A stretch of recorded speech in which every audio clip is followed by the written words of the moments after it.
不捨一人。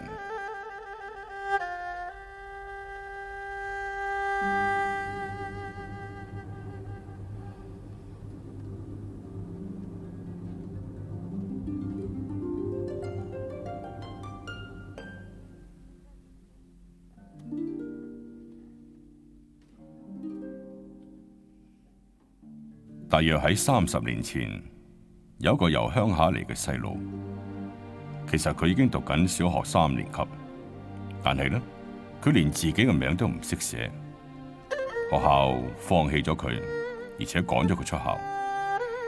父母迫於無奈，將佢送嚟佛光山，佢哋抱住最後一線希望，或者寺廟嘅教育可以啟發佢嘅聰明。細路仔嚟到山上邊做沙彌，但係佢都必須受國民教育，於是呢就送佢入山下邊學校讀書。但係佢每日都係俾老師打手板。我睇住細路個紅腫雙手，心裏邊真係好心痛，而且我亦都好擔心細路哥天天挨打，會打到冇自尊，會打到人格殘廢。於是我決定將佢留喺山上邊自己教。喺嗰個時候仲冇正式成立沙彌學院，咁唯有將佢送去法學院。法學院係大學嘅課程，10歲多啲嘅細路仔當然係聽唔懂啦，所以佢每一堂呢都瞓覺。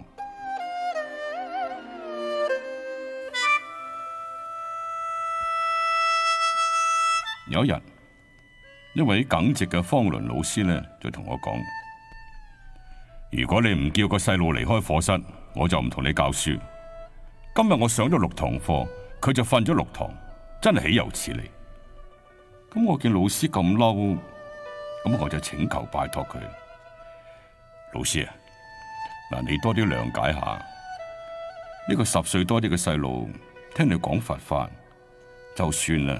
佢係乖乖坐喺度瞓覺，佢亦都係抱住一份清靜嘅心去瞓。咁你就發下慈悲，等佢種落一啲菩提芽苗嘅因緣啦。咁方倫老師聽完我講完呢番說話呢，先就肯鳴金收兵，收翻佢嘅抗議信。呢個細路連佢自己嘅名都唔識寫，更加唔好講話讀書識字。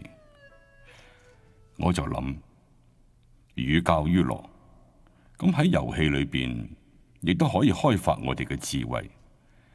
咁所以每日黃昏呢，我都帶住佢去打籃球。啱啱開始嘅時候，佢連接個波都怕，但係慢慢呢，佢係咁去打個波啦。咁而且呢，來來回回喺球場上邊走嚟走去添。有一日嘅黃昏，佢帶波嘅動作速度更加有力。佢忽然間搶走我手上嘅籃球，飛身而起，為佢自己射入咗人生嘅第一球。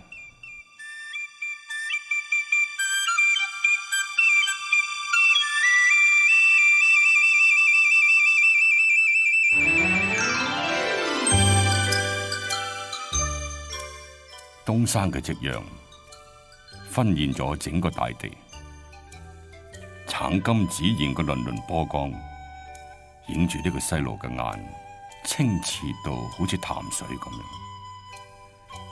我知道佢其實已經跨過咗自己生命嘅幽谷，消融咗冰封嘅積雪。從此春日融融，鬱鬱繁華係任佢採摘。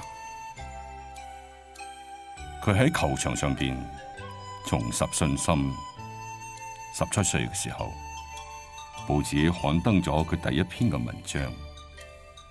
山上邊嘅水電工程遇到困難嘅時候呢，技師都要請佢指導。佢能夠喺10分鐘煮200斤嘅飯，供應1000人用餐。佢唔係神蹟嘅顯現，只係比第啲人慢咗一點開智慧。